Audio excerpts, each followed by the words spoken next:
Let's be real for a second. The world is not exactly suffering from a shortage of shirts. Your drawers are probably full. You do not need our merch. Nobody needs our merch. But do you want it? Maybe.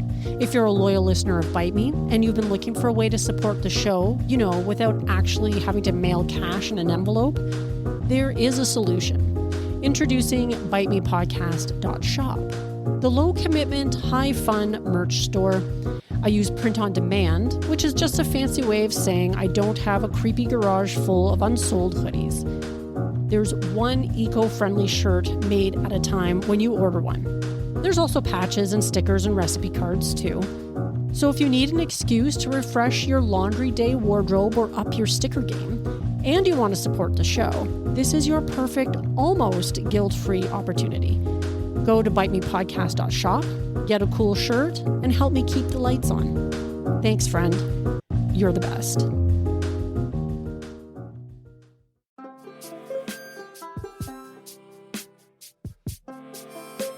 What happens when you take a love of food, a passion for culture, and a deep knowledge of cannabis and you toss them all into one bowl?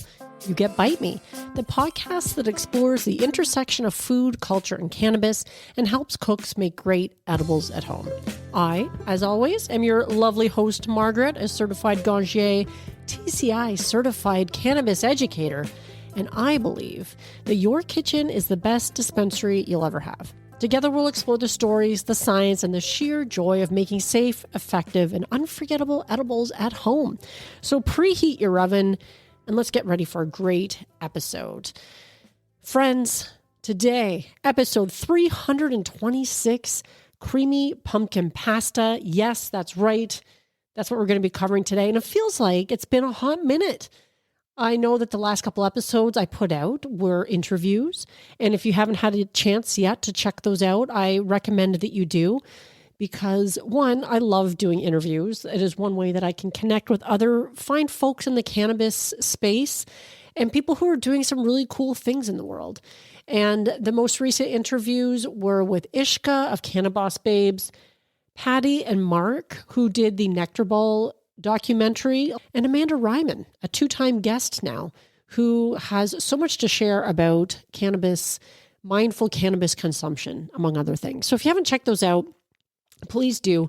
And I would love to hear from you. You can always leave me a message. There's numerous ways to get a hold of me, but is there somebody that you would love to see on the podcast? Because 2026 is nearing, and I'm always looking for interesting people to bring onto the show.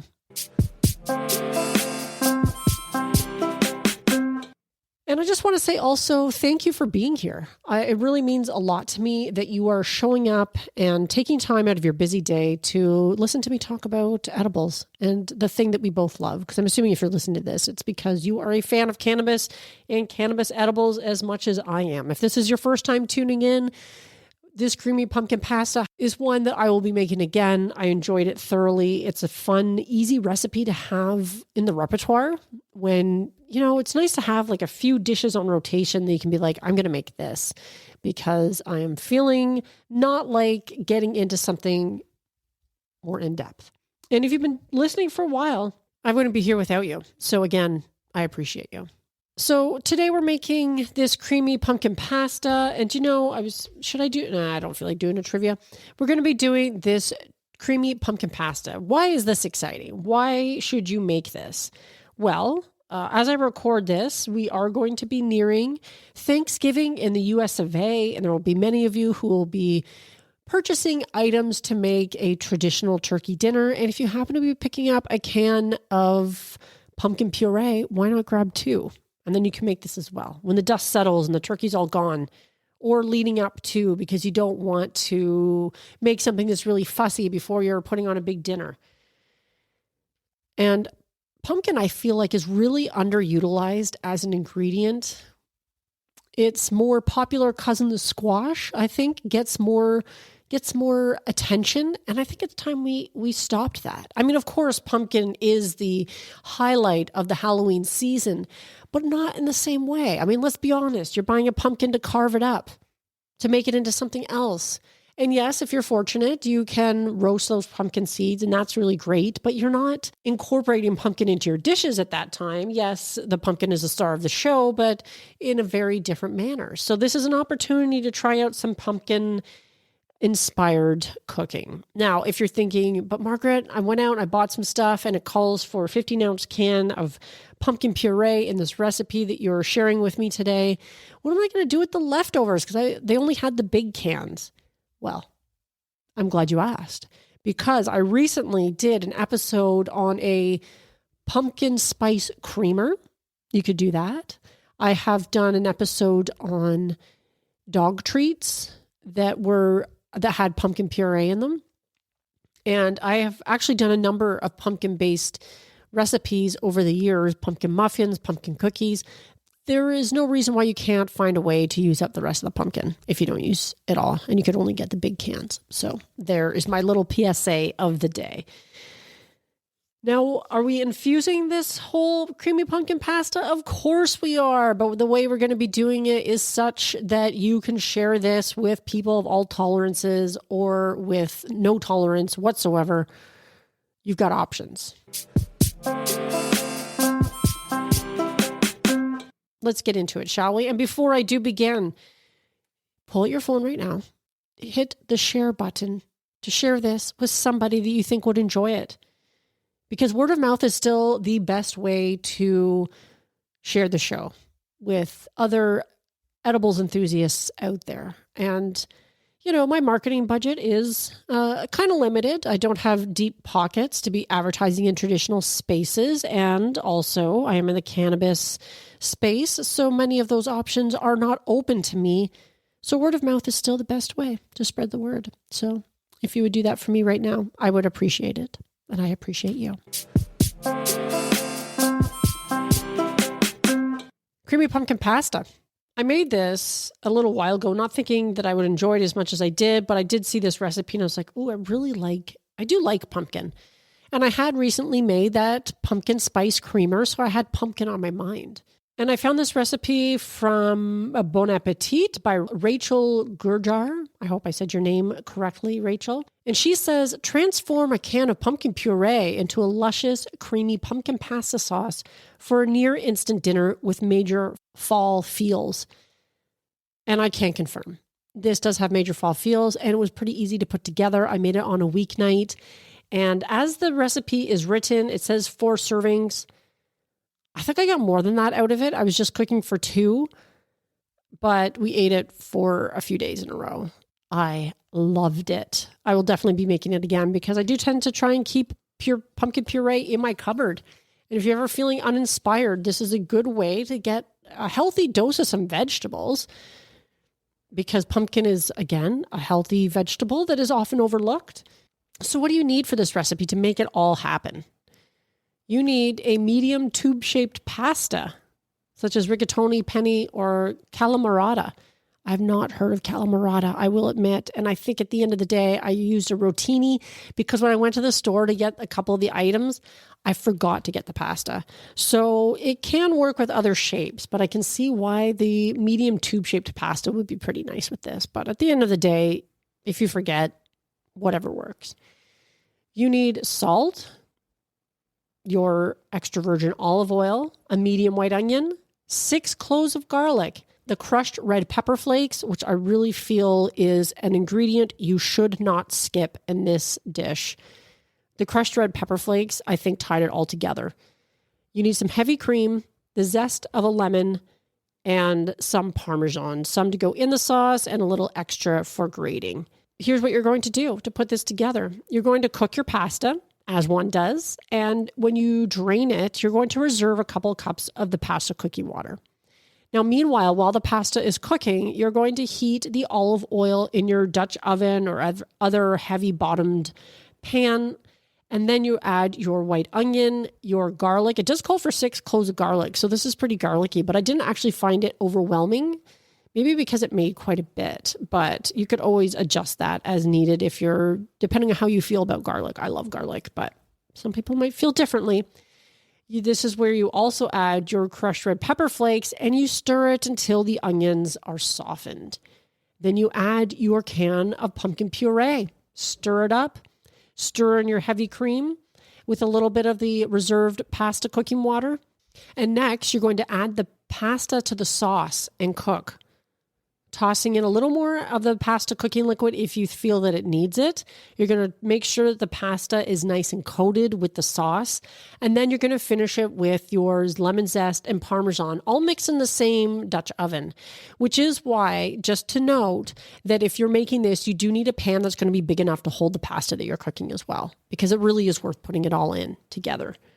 But that's it. It does come together really quickly, and it is delicious. Now, if you're somebody that's just like, but I really do need some greenery in my life, I feel like you could easily add some greenery to this if you are so called. I didn't do that. Sometimes it does feel weird to eat something that doesn't have something green in it, but I could see this working really well with maybe finely chopped broccoli florets. Maybe you could throw in a little spinach, do a side salad if you don't want to mix it up too much. So yeah, I mean, I feel like this has some versatility to it. And you know how I feel about versatility. Being able to amend things to suit your personal preferences. Now you might be saying, but Margaret, where did you infuse this? And that's when I'm going to say, well, I haven't yet.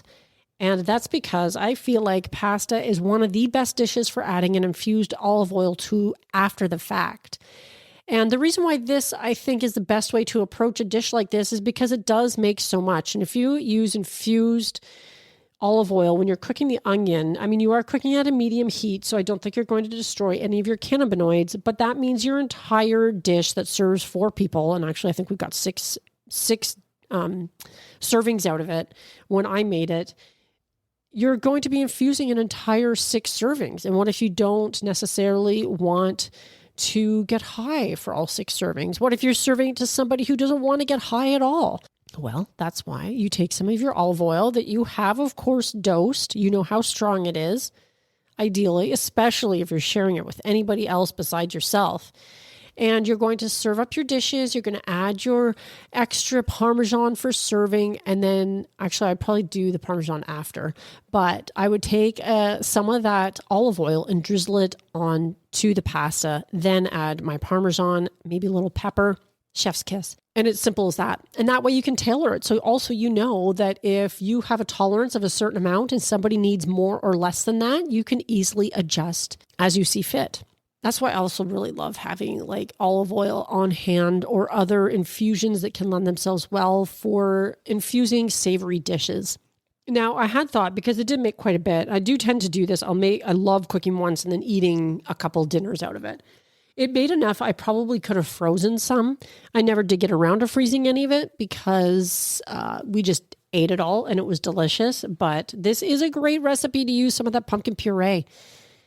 And again, it's a relatively quick weeknight meal. So if you have a busy evening, it doesn't take too long to put together and you can medicate it as you see fit. So many great things about this recipe. So I really encourage you to give it a try, especially if you're a pumpkin fan, if you love pasta, if you have infused olive oil, then by all means, that's the best way to infuse it. I hope you enjoy it. I think you will. I would love to hear how it turns out for you if you try it out. Also, let me know what other recipes you would love me to cover. So before we part ways today, I just also wanted to mention that I am planning some new things in the Bite Me Cannabis Club for the month of January. I will be talking about it very soon, but it's not quite ready yet. I have a few things yet to iron out, but do keep your eyes open for that. And of course, if you want to become a member of the Bite Me Cannabis Club, we would love to have you. It is a really great space that is free of algorithms. Who here is also sick of algorithms that are dictating our lives? It seems like every time we turn around. Yes, do they know us intimately and know exactly what it is that we potentially want to see? Sure. Is that a little creepy? Also, yes.